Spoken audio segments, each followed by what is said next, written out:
नमस्कार मैत्रिणींनो, आज मी तुम्हाला अशा एका शहरात घेऊन आली आहे जिथल्या हवेत संगीत आहे आणि भिंतींवर इतिहास कोरलेला आहे. हे आहे ऑस्ट्रियाची राजधानी व्हिएना.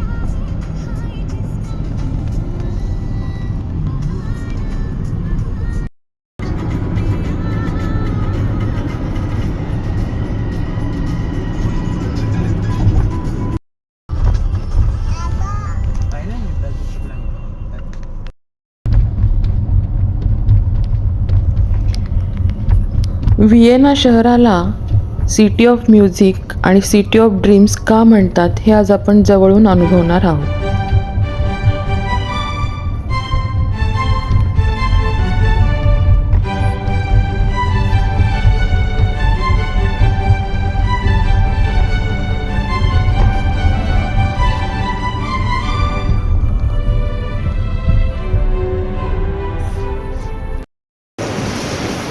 आता आपण आलो आहोत व्हिएनामध्ये आणि मी आणि राजलक्ष्मीने आज केले twinning black and white.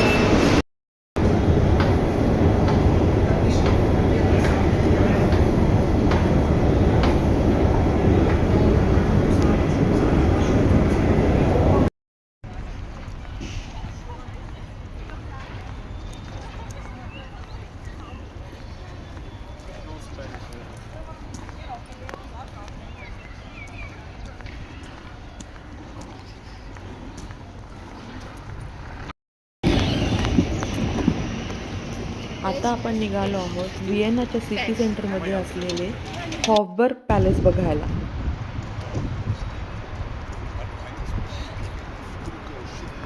Vienna सिटीच्या मध्यभागी असलेले हे हॉफबर्ग पॅलेस हा केवळ एक पॅलेसच नाही, तर तो हॅब्सबर्ग साम्राज्याच्या 600 वर्षांच्या सत्तेचा साक्षीदारही आहे.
हे आहे व्हिएनाचं हॉफबुर्ग पॅलेसच्या बाहेरचं मोठं गार्डन.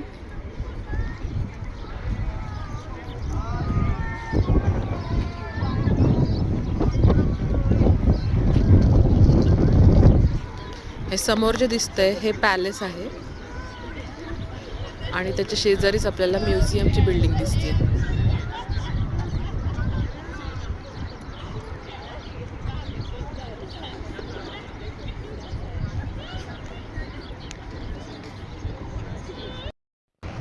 या पॅलेसच्या आतमध्येच काही इम्पेरियल अपार्टमेंट्स पण आहेत, जिथे सम्राट फ्रान्स जोसेफ आणि राणी एलिझाबेथ सीसी राहत असत.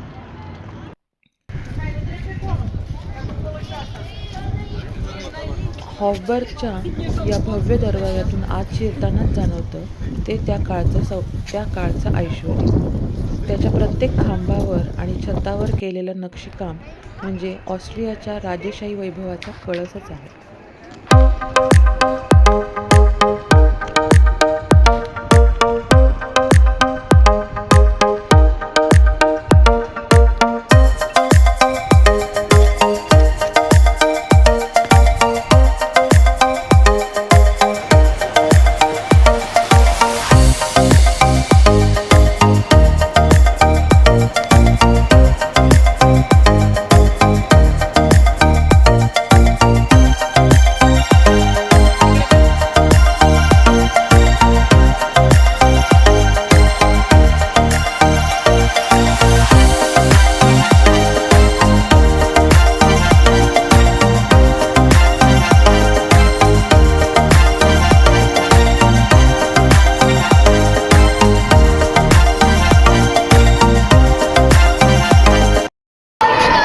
प्रसिद्ध असलेले अनेक स्टोर्स आपल्याला इथे बघायला मिळतात.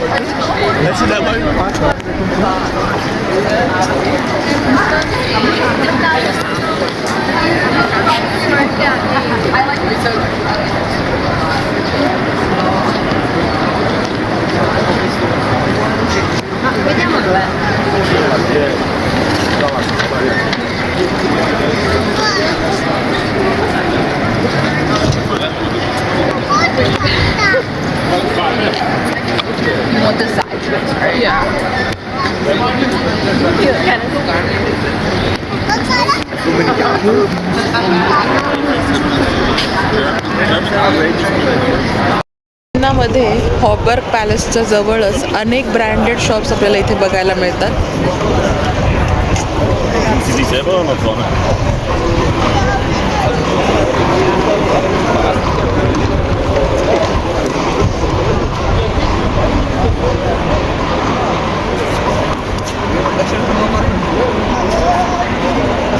पहिले पाहून घे काय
व्हिएनामधील प्रसिद्ध स्टीफन्स कॅथेड्रल.